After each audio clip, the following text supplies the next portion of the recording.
And I have Dabo Swinney here, the head coach of the Clemson Tigers. 142 wins in the last 12 years. You've got 14-plus win seasons. There are programs in the ACC that have none. None of those. My first question to you, sir, how do you bounce back from a dreadful season where you went 8-0 in the league, won the league? How do you bounce back? We just keep showing up, man. We just keep showing up. We start over and evaluate everything and get back to work. That's really it. No different than any other year. Mike Tomlin, the coach of the Steelers, likes to say the standard is the standard. But that's the standard you've set. When you're not in the national championship game, when you're not in the college football playoff, people say, what's wrong? Yeah. I mean, but that's what you've done. So it's your own fault. Well, I mean, I think my biggest job these days is to try to make sure we keep good perspective. The reality is we've had 128 years of football at Clemson. We've won 3 national championships.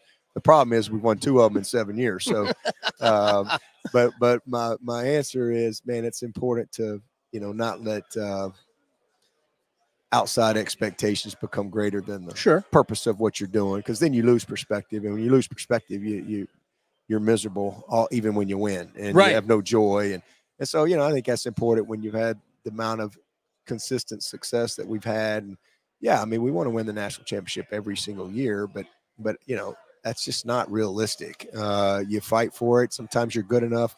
The reality for us is we've had 12 10-plus win seasons, and we've had 12 really in a row. We've had 12 really good years and a few great years. And there's a lot that goes into that. So, luck's involved. You got to be a little lucky along the way, injuries and things like that. But schedule needs to break for you. And then, we had a great year last year, man. I mean, you'll get back on top of the league and probably played our best game in the championship game. I was really proud of that team. I mean, we've had 11-plus wins seasons, I think, in the last 11 years. So the consistency is what I'm most proud of. And honestly, that's what it takes. I don't think you can be great at anything unless you're really, really good for a long period of time. And it takes consistency and continuity to be able to have a special program. And, I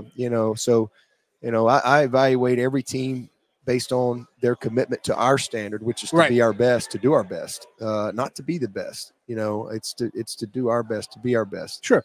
And if we're committed to that, and we're consistently right there, we're going to have those special years. There's 133 teams, I think, fighting for the same thing. So it's hard. But man, you said yourself though that number is probably a lot smaller.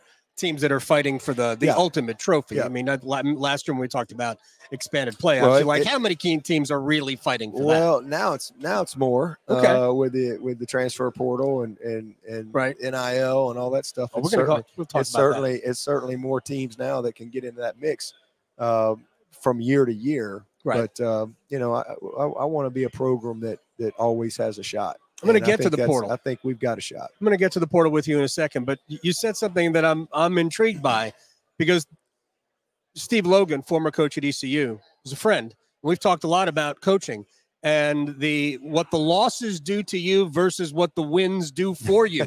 So are you somebody that can find enough joy in the wins to counteract? You don't lose a lot, but I think the losses cost more. In terms of maybe a physical and emotional toll. How do you balance that? Well, I try to. I mean, I really try to be the same person no matter what. And the old saying, when you win, you learn, or when you win, you learn, and when you lose, you teach. Type of deal. And so, I just try not to be defined by the scoreboard. I know other people define me and our program and all that stuff, but I try to just stay focused for me on my purpose as a man and our purpose as a program. And if I stay focused on those things, then when we have that great moment, I don't lose my balance. And when we have a bad day, same thing. I can stay grounded and centered on what's most important and just keep learning, keep growing. I mean, failure is a part of everything that we do. And as I said earlier, it's important to keep the right perspective, when you're in a situation like this, because if you don't, when you win, you're miserable, and Right. and you know, and that's never how I want to be, man. I want to enjoy the journey. Certainly hurts. Losses are tough because we work really, really hard. But at the end of the day, it's all good. It's all a part of our journey. I look back on my career, and like I said, we've won 2 national championships in the past 14 years since I've been the head coach. But man, we've had some great years that we didn't win the national championship, but I had a ball, Right, sure. you know, and guess what? We had some tough days along the way. And man, I've made some amazing relationships. I've seen transformation in young people's lives. We got a 98% graduation rate.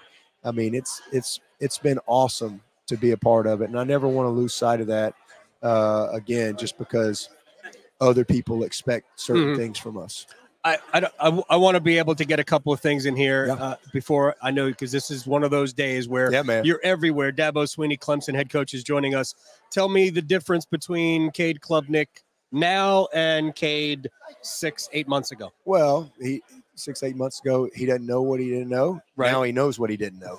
You know, so he's 25 pounds heavier than when he showed up at Clemson. Wow. You know, he's about 179. So am I, but that's another story. And now he'd probably be about 205 when the season starts. Okay. And he's just more experienced. I mean, he's incredibly confident. He's had some success. He's had some disappointment. And, man, he's now the unquestioned guy and leader. So he's just in a whole different place than he was at that point, and I'm excited to see him take the next step. All right, you mentioned portal. Florida State, maybe the chief rival for you guys this year, although there's a lot of good teams in the league, and I'm not trying to disrespect anybody. But they have extensively used the portal. This is not what you like. This is we're far away from the college football landscape that I think is your ideal. Just what are your thoughts on the portal and where that's going? Well, I mean, we've used the portal as we've needed it. And, you know, we've signed a couple quarterbacks to kind of be a bridge guy for us, veteran, older guys to give us some depth. We've done that. That's really – I'm not against the portal. It's just where our programs we haven't really been forced into it yet. Okay. You know, what puts you in the portal? Well, I mean, you're Mike Norvell. You take over a program. You got guys leaving. You got to change the roster. I think he's done an amazing job. And if I had gotten the Florida State job, I'd have had to do the same thing. Okay. So you're not fundamentally against it. You haven't needed it. Everybody has to do. Yeah. I mean, so we've used it when we've needed it. What puts you in the portal? Well, okay, 2 things. One, you have starters pack up and leave. We've not had a single starter leave Clemson. Not one. Right. The second thing is you're not signing the best high school kids. Well, we've been able to sign, you know, the best of the best out there. Yes, and then the third thing is you have a mass exodus after spring practice. We've had 2 kids leave Clemson in the past 2 years after spring practice, and both were graduates, and one was a 6th DN and the other one was a 6th corner. So if you had 10 guys pack up and leave after spring, well, you got to go to the portal, right? There's no high school kids. So we just haven't been put into it yet at a big rate, but you know, we tried, and then sometimes you might have a gap in a position, and we tried on a couple of linemen, didn't get them a couple of years ago. So, you know, and we loved our guys there, you know, I mean, so that's just kind of where we are, but I'm going on my 15th year. And again, we've not had any starters leave. If you're taking over a program, you have no choice, right? Because again, it's free agency and kids are leaving. They're gone and you can't replace that. And so now you can't have just all freshmen. You have to have some experience. And so I think Mike has done as good a job as anybody in putting his roster together. All right. Couple of quick things and then we'll let you go. First, Hornets Nest, night 1 for you, Wallace Wade Stadium. Yeah, man. It's a good football team with some talented players and a great coach. And a great coach. Yeah, I think Mike Elko is great. I think their staff has done an amazing job, and they're most all their team is back. Yep. Obviously, the quarterback. They did not get impacted by the portal, and I think that's an upset for a lot of people. Yeah, they thought people would raid that roster. Yeah. Those guys say that it just shows that they're committed to what they're trying to do there, and that's going to be an enormous. This team's won 9 games. Their 4 losses, I think, were by a total of 14 points. So, this is a really, really, really good football team, and we're going to be a good football team. It'll be a heck of a ball game. All right, now the landscape of the sport. Your thoughts on first where the ACC sits in it, how we change the perspective, And then if we have time, we can get into the finances of college football and how that impacts everything. But how do we change the ACC perspective, the perspective on it from the outside? Yeah, I mean, listen, we're the second winningest team in the country the last, Right. however 12 plus years. I don't. If that doesn't change it, I don't know what's going to. We've beaten the best of the best. Well, that's you. But that's you. But the other conferences get the same opportunity, right? Right. Like they might have 3 teams, 4 teams, Okay. and the rest of them aren't very good. I agree. And so sometimes there's just these narratives that get fueled.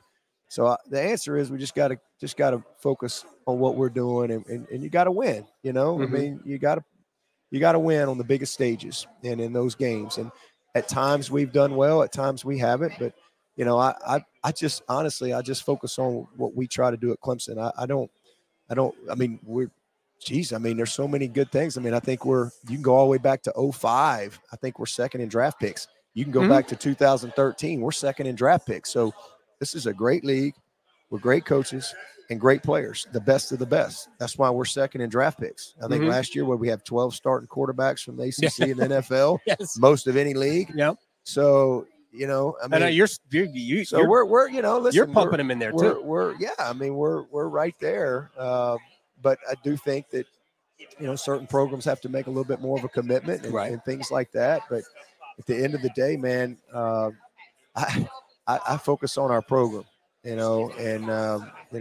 that's what my job is. I'm proud to be a part of the ACC and man, as far as I know, they're still going to hand a trophy out right here in Charlotte in December. And man, I'm going to try to do everything I can to help our team lift it up. You have done that. All right. Final thing. And I know you have to go, but you be as short on this as you want.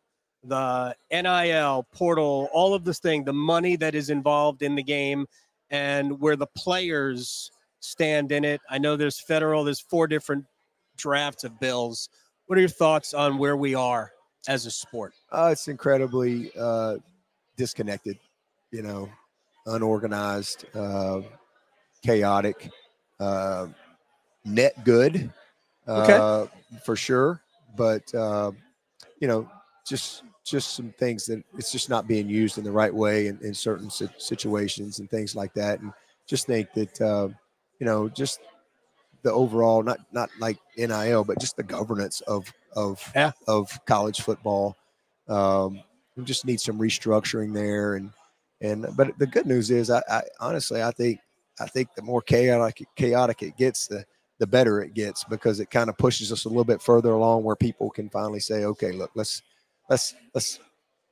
create a little bit of order here. Because right now there's really no order. And it's crazy when you're in a competitive situation and you really don't have rules, right. and what rules don't get enforced. Laws are different.